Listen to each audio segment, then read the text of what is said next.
Hello friends, എല്ലാവർക്കും നമസ്കാരം. വിക്രത്തിൻ്റെയും വേദയുടെയും പുതിയൊരു പ്രണയവിശേഷത്തിലേക്ക് എല്ലാവർക്കും സ്വാഗതം. എങ്ങനെ നമ്മുടെ വിക്രവും വേദയും തമ്മിൽ അകറ്റണം എന്നുള്ള വിചാരത്തിലാണ് കേട്ടോ നമ്മുടെ രാധയുടെ നടത്തം. അങ്ങനെ ഒരു ദിവസം നമ്മുടെ രാധ ഓട്ടോറിക്ഷയായിട്ട് പോകുന്ന സമയത്ത് വേദ ഇങ്ങനെ ഒരു സ്ഥലത്ത് നിൽക്കുന്നത് കാണാണ് കേട്ടോ. അപ്പോൾ അത് എന്താണെന്ന് അറിയാൻ വേണ്ടിയിട്ട് രാധ ഓട്ടോറിക്ഷ അവിടെ പകുതി സ്ഥലത്ത് നിർത്തിയിട്ടു. അപ്പോൾ വേദ കുറച്ച് നേരം വെയിറ്റ് ചെയ്യുമ്പോൾ ഒരു കാറ് വരുന്നത് കാണാം. അപ്പോൾ ആ കാറിൽ നമ്മുടെ വേദ കയറി പോകുന്നത് കാണുന്നുണ്ട് കേട്ടോ.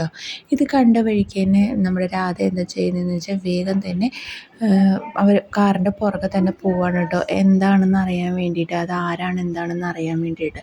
അപ്പോൾ ആ സമയത്ത് തന്നെ നമ്മുടെ രാധ എന്താ ചെയ്യുന്നതെന്ന് വെച്ചാൽ വിക്രത്തിനെ വിളിച്ചിട്ട് പറയും, അവൾ അത്ര ശരിയല്ല, അവൾ മറ്റഴിഞ്ഞാടി നടക്കുന്നവളാണ്, അവൾ ഒരുത്തൻ്റെ കൂടെ വണ്ടി കയറി പോകുന്നത് ഞാൻ കണ്ടു, ഞാൻ അതിൻ്റെ പുറകെ പോവാണ്, ഇനി അവളായിട്ടുള്ള ബന്ധം നിനക്ക് വേണ്ട, അവൾ അത്ര നല്ല ആളൊന്നും അല്ല എന്നൊക്കെ ഇങ്ങനെ രാധ വേഗം വിക്രത്തിനെ വിളിച്ച് പറയാണ് കേട്ടോ.